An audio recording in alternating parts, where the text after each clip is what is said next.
संजय दिना, तुमच्या बंदुकीत म्हणे प्रचंड गोळ्या आहेत आणि तुमच्याकडे तुम्ही गोळ्या बिळ्या मारायची तुम्हाला चांगलीच सवय आहे. 4-5 मर्डर वगैरे तुम्ही केलेले आहेत. ही चांगली गोष्ट आहे की तुम्ही ऑन इयर तुम्ही काय काय करू शकता आणि तुम्ही किती मर्डर केलेले आहेत हे तुम्ही ऑन इयर सांगितलं. आम्हालाही कळलं की भाजपला गुन्हेगार लोकांची किती गरज आहे आणि भाजपमध्ये किंवा एकूणच भाजपने जे टेस्ट ट्यूब बेबी म्हणून जन्माला घातलेले आहेत त्यांच्याकडे किती गुन्हेगार प्रवृत्तीचे लोक आहेत.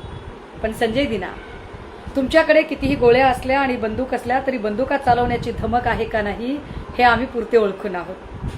कारण बुधवारी ज्या दिवशी संसदीय दलाची बैठक दिल्लीमध्ये बोलावली आणि त्या बैठकीच्या नंतरच्या पत्रकार परिषदेत मी तुमचा नामोल्लेख केला आणि म्हटलं की शिवसैनिक घरात घुसून जाब विचारतील त्या क्षणी तुमची भिजलेली मांजर झाली होती. त्या क्षणी तुमची एवढी घाबरगुंडी उडाली होती की तुम्ही घाबरून फोन केलात अरविंद भाईंना. माझ्याकडे कॉल आहे बरं का तो अजून. आणि तुम्ही फोन केलात संजय राऊतजींना आणि त्या दोघांनाही सांगितलं की साहेब तुमच्याच सोबत आहे, साहेब कुठे जात नाहीये. तुम्ही घाबरला होतात कारण तुम्ही वाट बघत होतात, तुम्ही वेळ काढूपणा करत होतात. मी तेव्हाही त्या दोघांना सांगत होते की संजय दिना बदमाश आहेत आणि ते वेळ काढूपणा करत आहेत फक्त आणि फक्त सुरक्षा येण्यासाठी. संजय दिना, जशी तुमच्याकडे Y+ सुरक्षा आली तुम्हाला दात आले, तुम्ही पलटलात, तुमच्या भाषेमध्ये मगरुरी आली.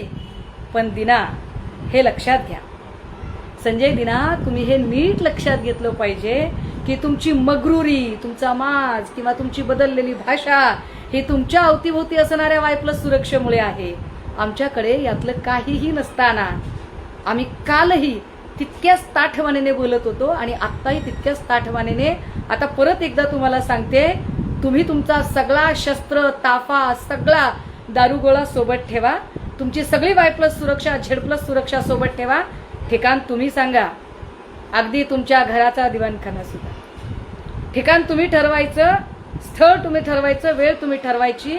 सुषमा अंधारे निशस्त्र यायला तयार आहे. नुसतं बोलून नाही, जरा कृतीतही तुम्ही उतरवा.